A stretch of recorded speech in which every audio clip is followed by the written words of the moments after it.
So, you think you know gladiators, big, oily men in loincloths, fighting to the death for the roaring approval of a bloodthirsty emperor? It's a great movie scene, but as history, it's mostly nonsense. The Roman arena wasn't just a slaughterhouse. It was a meticulously managed, vertically integrated entertainment industry. Think of it less like a chaotic free-for-all and more like a modern sports league, but with sharper equipment and a significantly worse union. Killing your star athletes every single match is a terrible business model, and the Romans, despite their many public failings, were surprisingly good at business.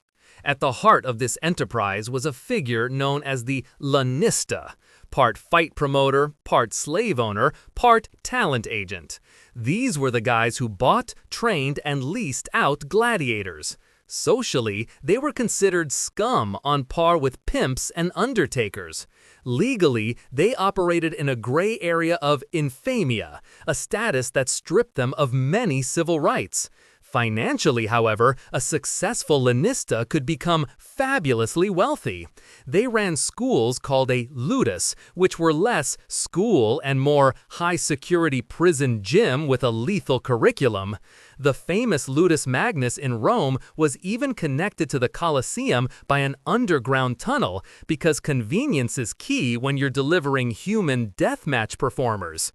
The idea that every gladiator was a captured soldier or a condemned criminal is a convenient simplification. Yes, many were, but a surprising number were volunteers, free men known as octorati. These were usually desperate individuals, ex-soldiers, debt-ridden citizens who signed a contract with a lanista, trading their freedom for a signing bonus and a shot at glory. They literally swore an oath to be burned, to be bound, to be beaten, and to be killed by the sword. It's quite the commitment for what was essentially a gig economy job. The lanista would scout for talent in slave markets, prisons, and among the down on their luck, looking for physical prowess and, more importantly, a crowd-pleasing attitude. Inside the ludus, life was a paradox of extreme violence and meticulous care. These men were valuable assets, and you don't trash your investments. They received some of the best medical attention available in the Roman world. Doctors, like the famous Galen, who started his career at a gladiatorial school, patched them up after brutal training sessions. Their diet was also carefully controlled. They were nicknamed horderi, or barley eaters, because they were fed a high-carb, high-calorie mush of barley and beans. This wasn't for energy alone. It built up a layer of subcutaneous fat which protected underlying nerves and blood vessels from superficial cuts. It made for bloodier, more dramatic-looking fights that often weren't life-threatening. Showmanship, you see. Once trained, it was time to put on a show. The politician or emperor sponsoring the games, the editor, would negotiate with the lanista to lease his best fighters. The matchups were key. You didn't just throw two guys in a pit. It was about creating compelling narratives. The classic pairing of the rhetarius with his net and trident against the heavily armed secutor was a clash of agility versus power. These fight cards were advertised in advance with painted notices listing the pairs and any special attractions. Think of it as ancient pay-per-view promotion. Some graffiti from Pompeii even reads like boxing hype. Celadus the Thracian, 3 fights, 3 wins, the sigh of all the girls. Apparently, trash talking is as old as civilization itself. The economics of the games were staggering. The editor paid the lanista a hefty fee to rent the gladiators. If a gladiator was killed, the editor had to pay the lanista his full value, which could be 50 times the rental fee. This was the ultimate financial incentive to keep the talent alive. The crowd usually got in for free, part of the whole panem et circenses, bread and circuses strategy to keep the masses happy and distracted.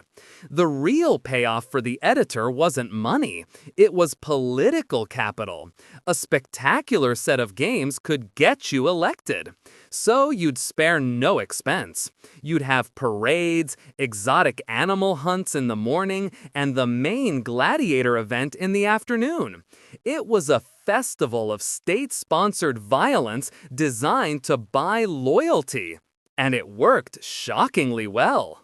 So, what happened if you were good? Really good? A gladiator who survived long enough could win his freedom. He'd be awarded a rudis, a wooden sword symbolizing his discharge from service.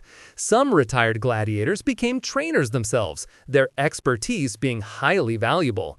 Others became bodyguards for the rich and paranoid. The odds were long, of course. A gladiator's career was usually a handful of years and maybe 10 to 15 fights if they were lucky. But the possibility of survival, freedom, and fame was a powerful motivator. The real superstars were immortalized. They were the rock stars of their day, simultaneously adored by the public and legally classified as filth. Humans have always been great at cognitive dissonance. So, why did this incredibly popular, deeply ingrained industry just stop? It wasn't a single event. The rise of Christianity played a big part, with its general opposition to public murder as a form of entertainment. But that's too simple. The Roman Empire was also facing severe economic crisis in its later centuries. Staging these insanely expensive games became an unsustainable luxury. The cost of empire was catching up. The military needed soldiers more than the arena needed performers. The games slowly faded, not with a bang, but with a whimper of economic reality and changing cultural values. Emperor Honorius officially banned them in 404 AD after a monk named Telemachus was supposedly stoned to death trying to stop a fight. A dramatic end to a business that had always been about the drama. If you enjoyed this video, please like, comment, and subscribe to our channel for more historical insights. Thanks for watching, nerds!